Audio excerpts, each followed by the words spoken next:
কারণ দুইয়ের মধ্যে এক আছে, একের মধ্যে দুই আছে জি। কিন্তু কিছু লোককে বিদআতের এমন ভূত চেপেছে জি, মানে ঘুমাই তো বিদআত দেখতে পায়, খাই তো বিদআত দেখতে পায়, কোন কোম্পানির গাঁজা খায় আল্লাহ জানে। এই বিদআত সব জায়গাতে বিদআত বিদআত বিদআত। আর মানুষকে সত্যটা বলা না যে বিদআত কয় প্রকার, যা কই নিয়ে আমি আজকে বলবো না। আজকে বিষয় হচ্ছে যে বিদআতের ভূত এত বেরেনে ঢুকেছে, বলছে দুই আজান দেওয়া বিদআত। দুই আজান দেওয়া কি মানে এর ফাতওয়া অনুযায়ী হযরত উসমান গনি বিদআত, হযরতে আলীও বিদআতি, তিনার পরে যত লোক যুগ যুগ থেকে দিয়েছে তাবি তাবে তাবিঈন ইমাম সালফে সালেহিন সবাই বিদআতি আর ফাতওয়া অনুযায়ী। উনারা বিদআত বুঝলেন না, বেটা আজকে বিদআত বুঝে নেন। আচ্ছা বলেন তো বিদআত কাকে বলে? উসমান গনির চাইতে কেউ বেশি বুঝে? তো যেই কাজটা সাহাবী করেছেন সেই কাজটাকে কেউ যদি বিদআত বলে, ওকে দাজ্জাল কানা বলেন না তো কি বলবেন জি? আপনি করবেন না আলাদা ব্যাপার, বিদআত কেন বলবেন? তাহলে আপনি বিদআত বললেন তো সাহাবাকে তো ফতোয়া দিলেন বিদআতে। কেউ যদি সাহাবাকে বিদআতি বলে ঈমান থাকবে? জোরে বলেন ঈমান থাকবে? তাহলে এই রকম ফতোয়া দিয়ে নিজের ঈমান হারা হয়ে যায়। তাই একটি কথা মনে রাখবেন, সাহাবা এবং নবী পাকের তরিকা যেই দিকে আমরা মুসলমান যাব সেই দিকে। তাই তারাবি হবে 20 রাকাত, জুমার দিনে আযানও হবে 2 বার। জোরে বলেন সুবহানাল্লাহ। আরেকটা মাসলা ক্লিয়ার করে দিই আপনাদের সম্মুখে। মাসলাটা হচ্ছে আগামীতে আমাদের শবে বারাত আছে। আমি জরুরি মনে করি শবে বারাত নিয়ে কিছু বলা। কিছু মৌলবি বেরিয়েছে মানুষকে বলে শবে বারাতকে কেন্দ্র করে যারা রোজা রাখবে এই রোজা রাখার কারণেই জাহান্নামে যাবে। শবে বারাতকে কেন্দ্র করে রাতে যারা নামাজ আদায় করবে, ইবাদত করবে, ইবাদত করার কারণেই জাহান্নামে যাবে। বাহ, মনে হচ্ছে জাহান্নাম পাটের ভুঁই জি, যে কাটতে যেতে হবে। জাহান্নাম তো সহজ নয় বেটা। এই কথা বলে ওই মৌলবি জাহান্নামে চলে গেছে। ওই মৌলবির ফতোয়াকে যারা মানবে তারাও জাহান্নামে যাবে। কারণ এই ফতোয়াটা হচ্ছে নবীর হাদিস বিরোধী ফতোয়া, সাহাবা বিরোধী ফতোয়া। কেমন করে বিরোধী শুনেন। মাজমাউজ জাওয়াইদের মধ্যে হাদিস, মুজামুল কবির লিতাবরানির মধ্যে হাদিস, মুজামুল আওসাত লিতাবরানির মধ্যে হাদিস, শোয়েবুল ঈমানের মধ্যে হাদিস। হাদিসটি কি? যে হাদিসটিকে মাজমাউজ জাওয়াইদের মধ্যে ইমাম হাইসামি উল্লেখ করে বলছেন রাওয়াহুত তাবরানি ফিল কবির ওয়াল আওসাত রিজালুহুমা সিকাত। তিনি বলছেন ইমাম তাবরানি নিজের দুটি গ্রন্থের মধ্যে হাদিসটি বর্ণনা করেছেন। একটি হচ্ছে মুজামুল কবির লিতাবরানি, আরেকটি হচ্ছে মুজামুল আওসাত লিতাবরানি। ইমাম হাইসামি বলছেন দুইটি সনদ হচ্ছে সহিহ সনদ, দুটি সনদ হচ্ছে সহিহ। হাদিসটি কি? আমার আপনার নবী সাল্লাল্লাহু আলাইহি ওয়া আলিহি ওয়াসাল্লাম বলছেন, এই পৃথিবীর মানুষ নিশ্চয় আল্লাহ তাবারাক ওয়া তাআলা পবিত্র শাবান মাসের মধ্যম রাত্রিতে নিজের সৃষ্টির প্রতি আত্মপ্রকাশ করেন। হিংসুক এবং মুশরিক ব্যতীত আল্লাহ তাবারাক ওয়া তাআলা নিজের সমস্ত বান্দাকে সৃষ্টিকে ক্ষমা করে দেয়। জোরে হবে না সুবহানাল্লাহ? তাহলে এই রাত্রিতে আল্লাহ নিজের সৃষ্টিকে ক্ষমা করে, সৃষ্টিকে আল্লাহ নিজের বান্দার প্রতি আত্মপ্রকাশ করেন যেমন তার শানের যোগ্য। তাহলে এই রাতের ফজিলত আছে না নাই? জোরে বলেন। তাহলে কেউ যদি বলে যে শবে বারাত বলতে কোনো জিনিস নাই, নবী পাকের অসংখ্য সহিহ হাদিসকে অস্বীকার করলো, নবী পাকের বিপক্ষে ফতোয়া দিল।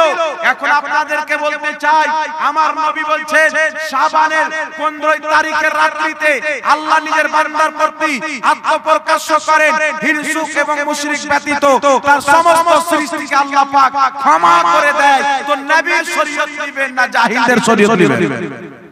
শরীয়তটা কার লাওয়া যাবে? কথা বলে।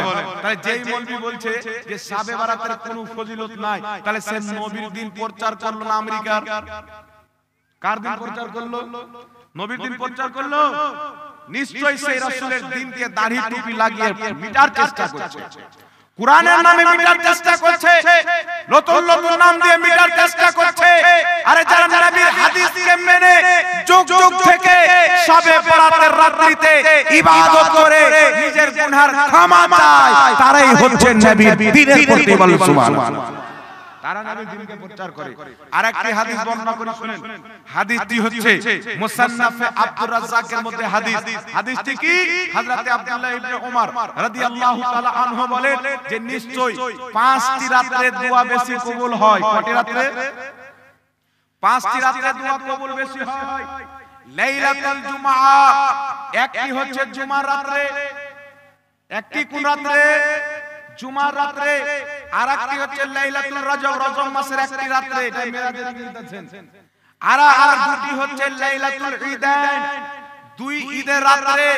আর একটা হচ্ছে লাইলাতুল মিন নিসফে শাবান, শাবান মাসের 15 তারিখের রাত্রি, অর্থাৎ শাবে বারাতের রাত্রিতে আল্লাহর ইবাদত করে যারা দোয়া করে আল্লাহ তাদের দোয়া কবুল করে নেয়। এখন নবীর আকীদা ভিন্ন, সাহাবার আকীদা ভিন্ন। আর এই যে কাটমুনসি বয়ান করছে ভিন্ন, বলে শাবে বারাত বলতে কোনো জিনিস নাই, কিন্তু রাসূল বলছে শাবে বারাতের ফজিলত বয়ান করছেন, সাহাবা শাবে বারাতের ফজিলত বয়ান করছেন। তাহলে বুঝা কি গেল? ওই মৌলবি নবীর দিন প্রচার করে না, সাহাবীর দিন প্রচার করে না, আমেরিকার ডলার নিয়ে, ইহুদির টাকা নিয়ে নবীর দিনকে ডুবাচ্ছে, সাহাবার দিনকে ডুবাচ্ছে, আর ইহুদি মতবাদকে প্রচার করছে। এবার আরেকটি হাদিস শুনেন। এই যে শাবান মাসের 15 তারিখের রাত বিশুদ্ধ সনদের হাদিস দ্বারা প্রমাণিত, এই রাত্রিতে আমার আপনার নবী নিজে ইবাদত করেছেন। জোরে বলেন না সুবহানাল্লাহ। ভাই একটু আওয়াজটা বাড়াতে বলেন না, অনেক জোরে বলতে হচ্ছে, মাইক বলেন, অনেক জোরে বলতে হচ্ছে, তারপর আওয়াজ। তাই শুনেন, শারহে বুখারী ইমাম কাসতালানী রাহমাতুল্লাহ আলাইহি নিজের কিতাব মাওয়াহিবুল্লাহ দুনিয়া শরীফের মধ্যে হাদিসটি লিখছেন, বিশুদ্ধ সনদের হাদিস। হাদিসটি কি? আম্মা জানা আয়েশা সিদ্দিকা রাদিয়াল্লাহু তাআলা আনহা বলেন, নবী পাক সাল্লাল্লাহু আলাইহি ওয়া আলিহি ওয়াসাল্লাম একদিন রাতে ইবাদতে ব্যস্ত আছেন, এত লম্বা সাজদা করলেন, এত লম্বা সাজদা করলেন, মা আয়েশা মনে করলেন আজকে কি হয়েছে, নবী পাক সাজদা থেকে মাথা তুলছেন না, কারণটি কি? তো নবী পাক সাল্লাল্লাহু আলাইহি ওয়াসাল্লাম অনেক লম্বা যখন সাজদা করলেন, আম্মা জান আয়েশা নিজের আঙ্গুল দিয়ে নবী পাককে ট্যাপ করলেন। তো আমার নবী হিললেন। আমার আপনার নবী যখন নামাজ থেকে ফারিগ হলেন, বলছেন আয়েশা আজকে এই রাত্রি কোন রাত্রি তুমি কি জানো?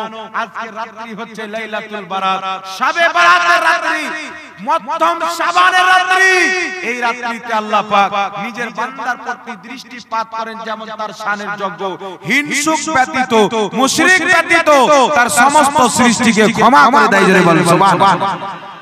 হিংসুক ব্যতীত এবং মুশরিক ব্যতীত তার সমস্ত সৃষ্টিকে ক্ষমা করে দেয় কে?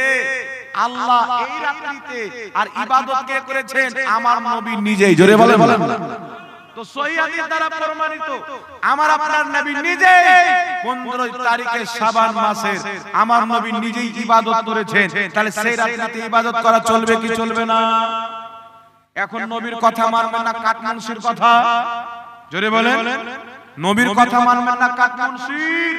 কাটমুনসিকে তালাক দিতে হবে। নবী সাহাবা যেই দিকে, মুসলমান যাবে সেই দিকে। বুঝতে পারলেন কথা আমার? এইবার চলে আসেন ইবনে মাজাহ শরীফের মধ্যে হাদিস, তিরমিজি শরীফের মধ্যে হাদিস, মিশকাত শরীফের মধ্যে চ্যাপ্টার বানা আছে। হাদিসটি কি? নবী পাক সাল্লাল্লাহু আলাইহি ওয়াসাল্লাম বলেন, নিশ্চয় মধ্যম শাবানের রাত্রি আসার পূর্বের দিন, মধ্যম শাবানের 15 তারিখের দিনের বেলা যারা রোজা রাখবে এবং রাত্রি বেলা যারা ইবাদত করবে, নামাজ আদায় করবে, আল্লাহ তাবারক ওয়া তাআলা তাদের পূর্বের সমস্ত গুনাহগুলি ক্ষমা করে দিবে। বলেন সুবহানাল্লাহ। তাহলে আমার নবী বলছেন রোজা রাখার কথা, আমার নবী বলছেন রাতে ইবাদত করার কথা।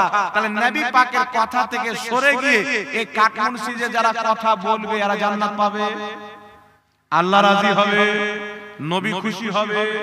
নবীও নারাজ, সাহাবাও নারাজ, আর নবী নারাজ তো আল্লাহ নারাজ। তাই শাবে বারাত প্রমাণিত দিনের বেলা রোজা রাখবেন, রাত্রি বেলা ইনশাআল্লাহ ইবাদত করবেন। জোরে বলেন না সুবহানাল্লাহ। আর দুটি হাওয়ালা দিয়ে দিই। যেই মৌলবি বলছে এই দিনকে কেন্দ্র করে রোজা রাখলে নামাজ পড়লে জাহান্নামে যেতে হবে, ওই মৌলবিদের সব চাইতে বড় বুজুর্গ যার নাম হচ্ছে ইবনে তাহমিয়া। ইবনে তাহমিয়া নিজের কিতাব মাজমুআ ফাতাওয়ার মধ্যে লিখতেছে যে শাবে বারাতে ইবাদত করা হচ্ছে মুস্তাহাব আমল, নেকির কাজ। জোরে বলেন।